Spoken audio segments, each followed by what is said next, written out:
আসসালামু আলাইকুম রহমতুল্লাহি ওবারাকাতু। ইন্নাল হামদুলিল্লাহ আসসালাতু ওয়াসসালামু আলা মান লা নাবিয়্যা বা'দা আম্মা বা'দ। প্রিয় দর্শক ও শ্রোতা মণ্ডলী, আমাদের উপর যে পাঁচ ওয়াক্ত নামাজ ফরজ হয়েছে, এ নামাজ হুবহু না হলেও ভিন্নভাবে আল্লাহ রাব্বুল আলামিন অন্য অন্য নবীদের উপরে, তার নবীর উম্মতদের উপরে তিনি নামাজের বিধান দিয়েছিলেন, যেটি আল্লাহ রাব্বুল আলামিন কোরআনুল কারীমের বিভিন্ন জায়গায় বর্ণনা করেছেন। বিশেষ করে সূরা মারিয়ামের 30 এবং 31 নম্বর আয়াতে ঈসা আলাইহিস সালাম যখন কোনো মানুষের স্পর্শ ছাড়াই তার মায়ের গর্ভ থেকে জন্মগ্রহণ করলেন, অর্থাৎ তিনি কোনো পুরুষের সঙ্গে তিনি সঙ্গম করেননি, বৈবাহিক সম্পর্ক হয়নি। তবে আল্লাহ স্বয়ং কুদরতিভাবে ফেরেশতার মাধ্যমে তার মধ্যে রূহ ফুঁকে দিয়েছিলেন। সেখান থেকেই ঈসা আলাইহিস সালাম স্বাভাবিকভাবে পৃথিবীতে এসেছেন।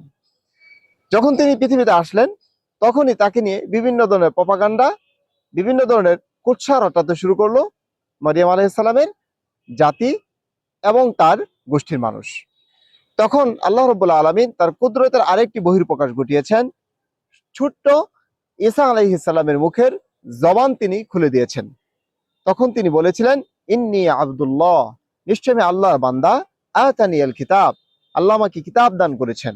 ওয়াজআলানি নাবিয়্যা, তিনি আমাকে নবী বানিয়েছেন। ওয়াজআলানি মুবারাকান আইনামা কুনত, আমি যেখানেই থাকি সেখানেই তিনি আমাকে বরকতময় করেছেন।